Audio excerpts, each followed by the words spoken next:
What's good? Salutations to the nations, Angel Knots. It's your boy Young Sinai. Angel Knot. So this is why physical media is cool again. So people were rushing to ditch their DVDs and CDs like they were rats carrying the Black Plague. Okay, it wasn't that serious, but we really hated those discs. They were clunky, they took up space, they could get scratched, they were difficult to potty train, and I think My dad, rest in peace, had the biggest DVD collection on the face of the earth. And then he learned about burning CDs. Oh my gosh, he went crazy bootlegging movies. I'm describing a dog. I don't even know what today's topic is. Physical media is making a comeback because people are sick of the way streaming has.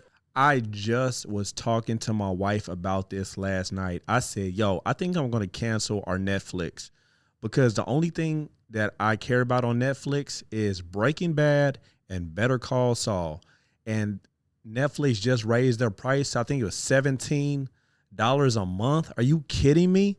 I went on eBay and I looked it up. I can get the entire season of Breaking Bad for $30, entire season of Better Call Saul for $30, $60. So within a year, I would have bought those about 3 times.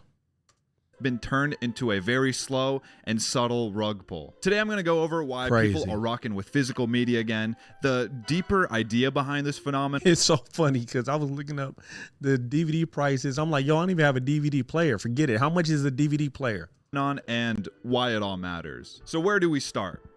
How about bonus features? Who's gonna hate on bonus features? Physical media comes with goodies like BTS footage, extra content, which gave us the infamous Elijah Wood interview, funny promo stuff featuring the characters of the movie you're about to watch, and commentary by the people behind the movie. It's so sick getting a DVD of something you love and finding never before seen content on it. This Seinfeld DVD comes with a stand-up special by Kramer at the Laugh Factory in 2006.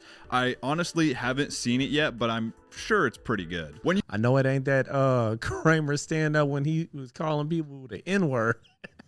You buy physical media, you actually get to own it. Can you do this to your digital copy of the Simpsons movie? Oh my gosh. I didn't think so. Buying an actual DVD gives you something tangible to own. And do humans love owning shit? It's all we do. We own land, we own ideas. If we could own thoughts, we would do that too. Are you thinking about a man riding a shrimp?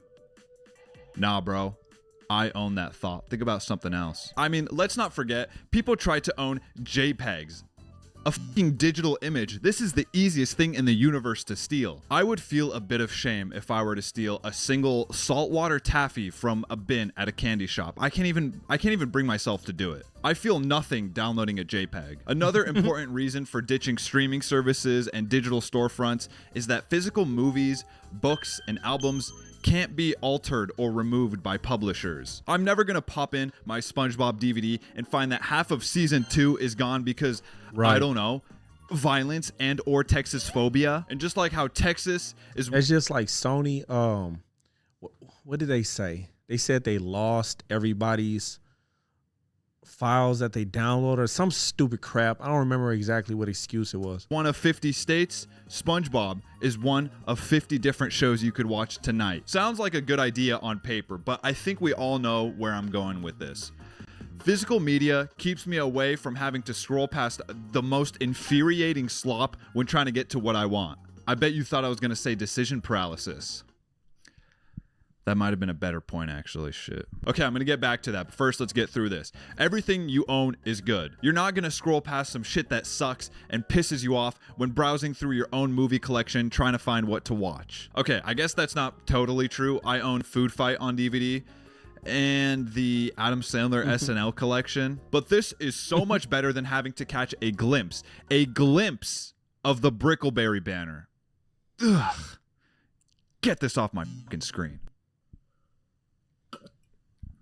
God, I'm getting heated over here. Okay. Decision paralysis is also a thing. Let's just put up a picture of a bunny looking at 100 carrots to give you a visual representation of it. Cool. Got it? Let's move on. The process of picking out what you want to watch is also a big part of physical media. You're physically picking it up, looking it over, and deciding to commit to watching garbage. But hey, at least Did he just hold up 3 ninjas and say garbage at the same time? Hold on, let me see that back.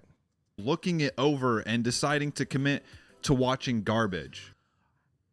Yo, I low-key want to end this video right here. I ain't even gonna hold you. I'm gonna let him cook, but don't ever in your life say 3 ninjas is garbage, okay? Rocky loves Emily. Rocky loves Emily. But hey, at least you're the one that made the decision. I don't need some robot to recommend shit to me. I own shit. While I think these are all good reasons as to why people are incorporating more physical media in their lives, and we could sit here and come up with 100 more, there's something bigger that always stuck out to me when talking about physical media. I'm sure nostalgia plays a part in why people are moving over to physical media. We're just used to popping in CDs and DVDs of whatever we want to watch and listen to. But I feel like there's a bigger idea behind this whole phenomenon. Whether intentional or not, using physical media is a retaliation against our modern digital world. I swear I don't mean to make it sound so dramatic, but that's kind of what's going on here. Yeah, I don't facts. hate streaming. I know Rebelling against the system, man. might seem like I do, but I really don't. It's convenient. It could be pretty cheap if done right, but I'll admit it's not perfect. Watching your DVDs feels like a frick you to the overstimulating, complicated mess it is to watch a movie now. No ads. I don't know why I'm censoring myself. We're all over 18 here. If you've used streaming, you've been in this situation before. You sit down with your bowl of hot popcorn, you launch Netflix to watch a movie. Shit. What Got Netflix an logo update. was You that? wait a few minutes, Is that the your original? popcorn already has a dent in it, but the app is finally done, so you launch it. I'm logged out. Here's where it gets a little annoying. Here's where your heart rate spikes a little bit. You spend 45 minutes just trying 3 different passwords because you're using a freaking TV remote on an alphabetical keyboard. You give up, you get up, you grab your phone and you check your password manager and you finally log in. You hesitate for 1 second on the Netflix home screen and it decides to autoplay a preview at full blast because you turned the volume all the way up earlier that day because you were listening to They Call Me Sonic. Second heart rate spike and potentially soiled pants from that jump scare. You're looking for your movie while actively fighting the autoplay feature. You search and nothing. All right, time to Google it. You might want to lie down at this point of the night. The movie's only on Disney Plus now. Keep it cool. Switch apps. Luckily, there's no update because Bob Iger's got your back. You repeat the whole password fiasco again. I swear to God, someone else is changing my passwords and the popcorn is half empty. You finally get in and your subscription's expired. You clutch your chest. Oh my gosh. Oh no. A heart attack. After a long battle, you die later that night in the hospital bed, surrounded by your loved ones and that chick from Tinder you were trying to watch the Muppets movie with. A month goes by and your family has inherited your belongings. That's old girl from Gilmore Girls. I only know that because my wife is watching that like right now. And taken over your finances. They see a new charge come through on your debit card. $9.99. Disney Plus. You never turned off auto renewal. Now, if you had the Muppets movie on DVD, none of this would have happened. Maybe you would have had some previews before the movie, but you could just skip those. There's no updates, there's no autoplay, there's no subscriptions, there's no recommended movies that suddenly change everyone's opinions about what we should watch tonight. It's just the damn movie. It's never going to get taken down because Jason Segel, the main lead, recently accidentally bit the entire head off a baby in one bite. It's never going to get altered because the director thinks that putting in a shitty CGI version of Kermit is better than the real thing. It's just yours. It's on your shelf. You can share it. You could sleep with it. You could watch it on your PS2, whatever you want. You own it. There's no noise between wanting to watch a movie and actually watching the movie. There's no, hey, surprise, your movie's gone, or last chance, that show you wanted to start with 8 seasons is gone in 4 days. Hope you have nothing better to do. It's simple and effective. People are tired of the headaches and the ever-growing prices with streaming. Ads are on every service. Now you get an... All right, bringing it back to what I said about subscribing to Netflix or wanting to unsubscribe. It said that last year, Netflix had a record amount of subscribers. and they still decided to raise the price. That's how much they love us. An ad if you pause a movie.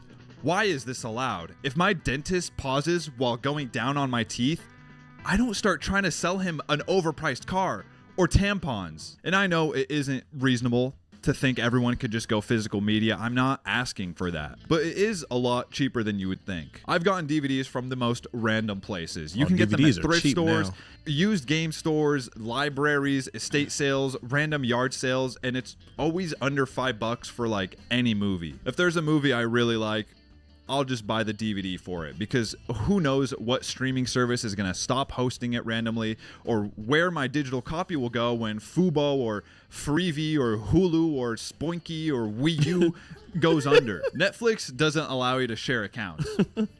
Guess who's never going to use Netflix again and is just going to buy Seinfeld DVDs, because what else am I going to watch on Netflix? Especially when Mr. Beast is already making Squid Game himself. Physical media matters. It definitely has its downside, but maybe that inconvenience is part of the fun. I mean, I'd rather rummage for 30 minutes for a DVD than try my fucking password that I know is correct for that same amount of time. As a paying consumer, you deserve to receive the product you pay for, not one that's ever changing and loses value by removing shows you like and asking you to pay more while adding more ads. Something doesn't add up. Guys, I just wanted to take a quick break here to show off my physical media DVD hat, and I just wanted to quickly explain that last joke here, because it might be a little confusing. So I was talking about how they're adding more ads to streaming services, and all while asking you to pay more, which is a little counterintuitive. So the joke here is that it doesn't add up. It's a bit of a play on words for that word.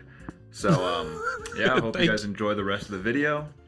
Peace out. You shouldn't have to deal with so much BS when trying to watch a movie after work. I won't redo the scenario. I think we all got the gist of it. There's something nice about tangible items. We as humans like to fill our spaces with things that we like. And what better thing to fill our shelves with than the art we love? I don't know if you could see it that well. Yes, that is a perfectly modeled season 1 rendition of Peter Griffin done by yours truly.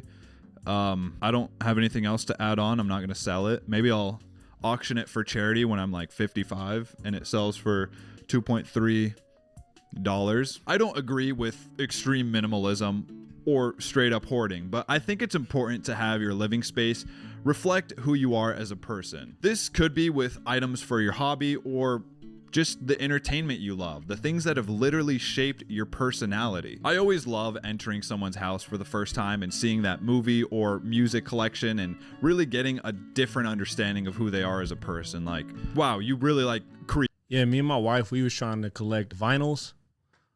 We got some classics, and then we stopped collecting them. I could not tell. You gotta start back.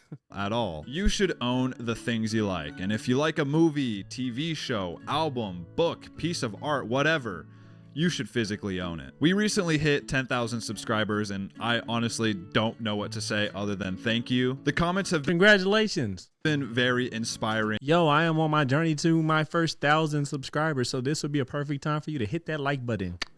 And extremely humbling, and it's just crazy to get. I mean, hit the subscribe button. What am I talking about? Yeah, you can hit the like button too. I'd appreciate that, but hit the subscribe button. My bad, y'all.